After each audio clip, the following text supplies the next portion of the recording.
तो भाई लोग कैसे हो? उम्मीद करता हूँ सब बढ़िया होगे। और फाइनली सालों के इंतजार, अनगिनत पेटिशंस और ट्विटर ट्रेंड्स के बाद फाइनली आखिरकार जस्टिस लीग स्नाइडर कट आ चुका है। डीसी फैंस खुश तो बहुत हो गए तुम आज, लेकिन क्या ये 4 घंटे की मूवी इतने सारे पेटिशंस और सालों की मेहनत के वर्थ इट थी? आइए पता करते हैं इस वीडियो में।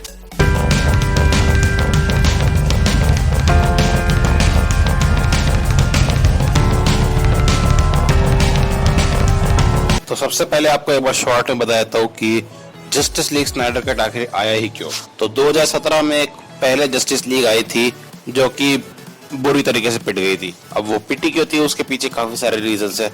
सबसे पहले एक्सपेक्टेशंस, क्योंकि उससे जस्ट पहले आई थी बैटमैन वर्सेस सुपरमैन, और उस मूवी ने डीसी के दो सबसे आइकॉनिक सुपर हीरो बैटमैन और सुपरमैन की इमेज की जनरल पब्लिक के सामने पूरी एस्टेसी कर दी थी।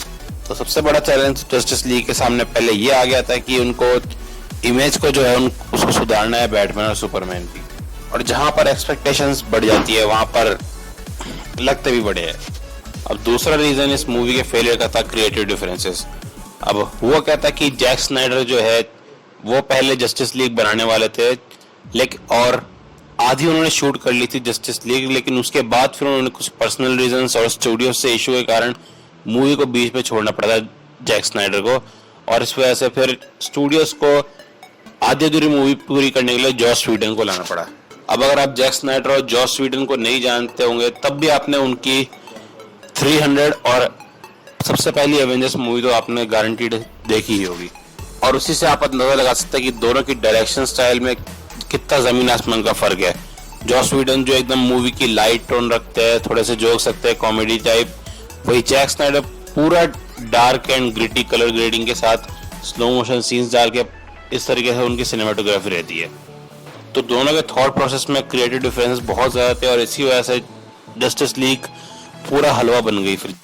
अब इन सब के बाद भी हालांकि थोड़े बहुत चांस थे कि 2017 वाली जस्टिस लीग थोड़ा अच्छा परफॉर्म कर पाती, लेकिन फिर आता है स्टूडियोज का चक्कर। अब वार्नर ब्रदर्स को इस मूवी में भी अपनी टांग अड़ानी थी। उन्होंने बोला कि नहीं, हमको 4 घंटे की मूवी नहीं, हमको 2 घंटे की मूवी चाहिए। और इसी वजह से जॉस व्हीडन को बहुत सारे मेजर सीन्स कट करने पड़े और जैसे तैसे उन्होंने 2 घंटे की मूवी बनाए पेश कर दी जैसे भी। और इस 2 घंटे की मूवी में एक्सप्लेनेशन सीन से ज्यादा उन्होंने एक्शन सीन्स रखे और इसी वजह से पब्लिक को भी ये मूवी ज्यादा पसंद नहीं आई। लेकिन अब इसी बीच आती है एक उम्मीद की किरण। अब 2016 वाली जो बैटमैन वर्सेस सुपरमैन थी उसके ओरिजिनल वर्जन ने इतना अच्छा परफॉर्म तो नहीं किया था, लेकिन जब उसका एक्सटेंडेड वर्जन निकाला गया डायरेक्टर्स कट, तो सरप्राइजिंगली इनफ लोगों को काफी ज्यादा पसंद आया बैटमैन और सुपरमैन का। और इसी वजह से लोगों में उम्मीद जगी कि अगर जैक स्नाइडर को मौका मिलता है जस्टिस लीग पूरे अपने तरीके से बनाने का, तो किस तरह की जस्टिस लीग बनाते। और यहाँ से फिर चालू हुआ डीसी फैंस का आंदोलन। अनटसेंट ट्विटर ट्रेंड चलाए गए, we want Snyder cut, release Snyder cut के नाम से पेटिशंस फाइल किए गए अनगिनत। और आखिरकार सालों की मेहनत, अनगिनत पेटिशंस, ट्विटर ट्रेंड्स के बाद finally justice league Snyder cut आज 2021 में फैंस के सामने आ चुकी है। लेकिन क्या ये मूवी वर्थ इट थी इतनी सारी मेहनत के? तो जवाब है हाँ, बिल्कुल। अब ऐसा क्यों है, उसके रीजंस देने के लिए मैं इस वाली मूवी को पुरानी जस्टिस लीग से कंपेयर करके बताऊंगा। अब फर्स्ट ऑफ ऑल तो इस मूवी में हमको एक कांस्टेंट डायरेक्शन स्टाइल देखने को मिला जैक स्नाइडर का।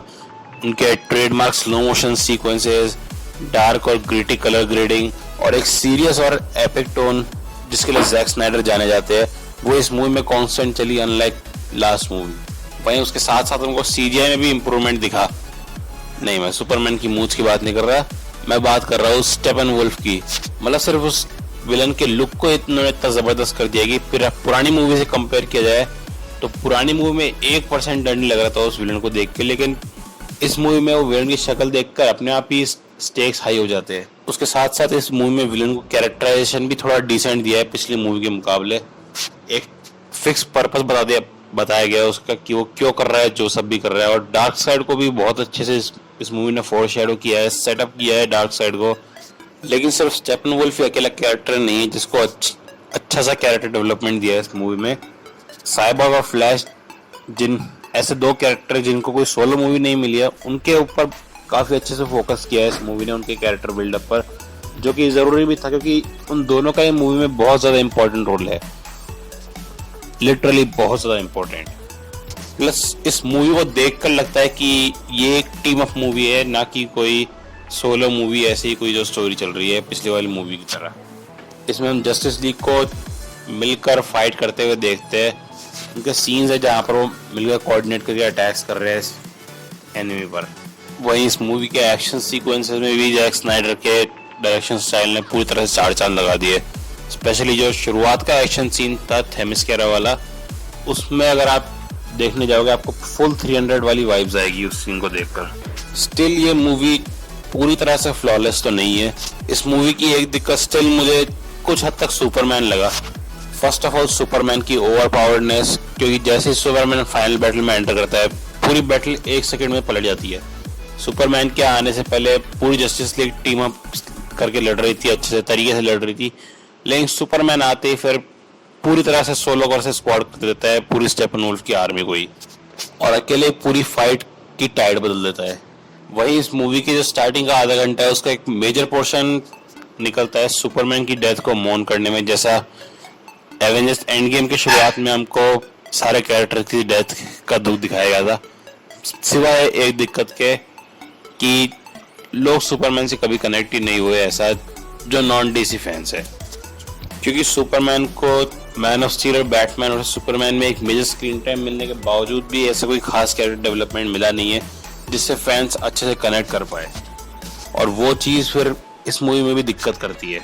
हालांकि एक चीज़ जो बढ़िया थी कि इस मूवी ने सुपरमैन को ओवरडू नहीं किया। जैसे पिछली वाली जो जस्टिस लीग थी जॉस व्हीडन वाली, उसमें तो एक मेजॉरिटी ऑफ स्क्रीन टाइम सिर्फ सुपरमैन पर ही फोकस करने में निकाल दिया। इस मूवी में ऐसा नहीं है। इस मूवी में फोकस अच्छा सा रहता है टीम वर्क के ऊपर, जब सुपरमैन का टाइम नहीं रहता।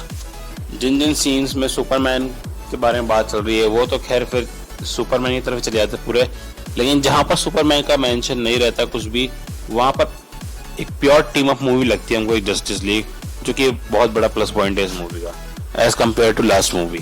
हालांकि सुपरमैन के जिंदा होने के बाद ये मूवी एक प्रॉपर कैरेक्टर फोकस करती है सुपरमैन के खुद के कैरेक्टर पर। अब पिछली जस्टिस लीग के एंड में तो हमको ऐसा लग रहा था कि सुपरमैन एकदम से बैटमैन का बेस्ट फ्रेंड कैसे बन गया, लेकिन इस मूवी में उसका भी हमको प्रॉपर एक्सप्लेनेशन दिया है अच्छे से। और जो सुपरमैन का फ्लाइट सीन है वो तो खैर अलग ही लेवल पे हिट करता है जो डीसीयू के फैंस है, जो डीसीयू की मूवीज देखते आ रहे हैं। खैर अब आते हैं मूवी के उस पोर्शन पर जो लोगों को इतना ज्यादा पसंद आ नहीं रहा है, इसका लास्ट का आधा घंटा। अब होता क्या है, फाइनल बैटल जो है हो जाती है, खत्म हो जाती है और हमारे हीरोज जीत जाते हैं, लेकिन उसके बाद भी मूवी का आधे घंटे का रन टाइम बचता है और उसमें वो आगे की मूवी सेटअप करने पर ज्यादा फोकस करती है।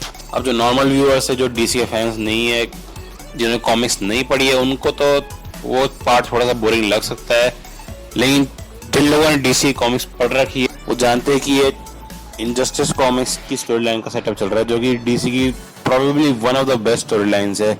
और अगर आप उनमें से जो सोचते हो कि डीसी के पास अच्छी स्टोरी लाइन्स नहीं है, तो मैं सजेस्ट करूंगा एक बार आप जाके इनजस्टिस स्टोरी लाइन जरूर पढ़े। प्रॉब्लम ये रह जाती है कि शायद इन्होंने सेटअप करने के चक्कर में कुछ ज्यादा इन्फॉर्मेशन रिवील कर दी है इनजस्टिस की स्टोरी लाइन को लेकर। उसके साथ साथ अभी तक तो ये भी कंफर्म नहीं है कि इनजस्टिस होगी भी कि नहीं होगी, क्योंकि डीसीयू तो अब डेड हो चुका है ऑलमोस्ट, क्योंकि उसे अपकमिंग कोई प्रोजेक्ट अनाउंस नहीं किए डब्ल्यूबी ने, और डब्ल्यूबी जो है सोलो कैरेक्टर मूवीज पर ज्यादा फोकस कर रहा है as compare to team up movie. वही इनजस्टिस स्टोरी लाइन का जो इसमें दिखाया गया है प्लॉट, जो फोरशैडो किया गया है, उसको पॉसिबल होने के लिए भी अभी कम से कम 5-6 साल की स्टोरी टेलिंग लगेगी, नए नए कैरेक्टर्स इंट्रोड्यूस करने पड़ेंगे। फाइनल विचार, क्या आपको ये मूवी देखनी चाहिए?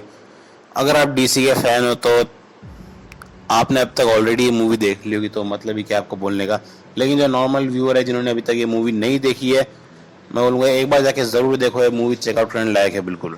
और फाइनल रेटिंग अगर इस मूवी को देनी हो, मैं दूंगा इस मूवी को 8.5 आउट ऑफ 10। खैर आपको ये मूवी कैसी लगी मुझे कमेंट सेक्शन में जरूर बताना, अपनी रेटिंग बताओ। आप में डिसएग्री करते हो, एग्री करते हो, कमेंट करके बताओ। वीडियो पसंद है वीडियो को लाइक करो, चैनल को सब्सक्राइब कर दो, बेल नोटिफिकेशन प्रेस कर दो आगे आने वाली मूवी सीरीज के ऐसे रिव्यू वीडियोस के लिए। पसंद आए तो अपने दोस्तों के साथ भी शेयर करो। मैं मिलूंगा आपसे अगली वीडियो में, तब तक के लिए टाटा बाय बाय।